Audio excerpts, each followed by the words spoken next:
వందేళ్ల చరిత్ర కలిగిన నిజాం సాగర్ పర్యాటకానికి పూర్వ వైభవం తీసుకొచ్చేందుకు ప్రణాళికలు రూపొందిస్తున్నామని పర్యాటక సాంస్కృతిక శాఖ మంత్రి జూపల్లి కృష్ణారావు అన్నారు.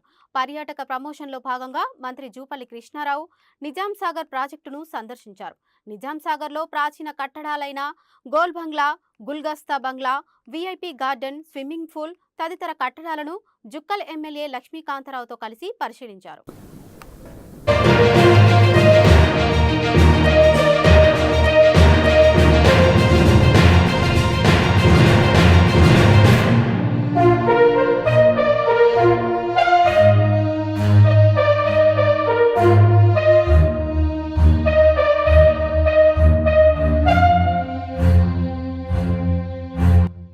మీడియా మిత్రులందరికీ నమస్కారం.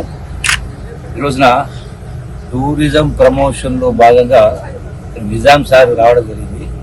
ఈ నిజాం సాగర్ చూసిన తర్వాత అది చాలా సంతోషంగా ఉంది. ఎందుకంటే అద్భుతమైనటువంటి వాతావరణం. అది కూడా 100 సంవత్సరాల క్రితం ఆనాడు సాంకేతిక పరిజ్ఞానం లేని శతాబ్దం కింద కట్టినది చెక్కు జరగకుండా పర్ఫెక్ట్గా పక్కా ఉంది. అది కూడా పైన ఎత్తైనటువంటి ప్రాంతాల్లో అది చూస్తే మొత్తం టోటల్గా వ్యూ కనపడతా ఉంది. దాంతోపాటుగా ఇది ఒక అంటే మొట్టమొదటి ప్రాజెక్ట్ ఆ రోజుల్లో 27 టీఎంసీ, అది కూడా 365 రోజులు కూడా ఆయకట్టు నీళ్లు వాడినా కూడా ఇంకో 5 టీఎంసీలు 360 డేస్ ఉంటాయి. కాబట్టి టూరిజం డెవలప్ చేయడానికి కూడా ఇది మంచిగా అద్భుతమైన వాతావరణం. తప్పకుండా ఈ శాసనసభలోనే ఈ యొక్క టూరిజం పాలసీని కూడా ప్రవేశపెట్టే కార్యక్రమం చేస్తారు. తర్వాత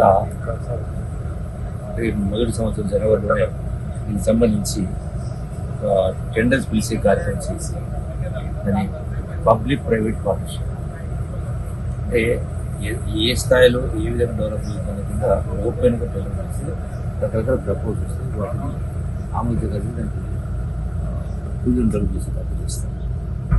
అట్లాగే ఈ టూరిజం డెవలప్మెంట్తో పాటుగా ఇక్కడ ఒక 10 మెగావాట్స్ హైడల్ పవర్ జనరేషన్ 2 సంవత్సరాల క్రితం అది దాన్ని డీఫంక్ట్ అయింది.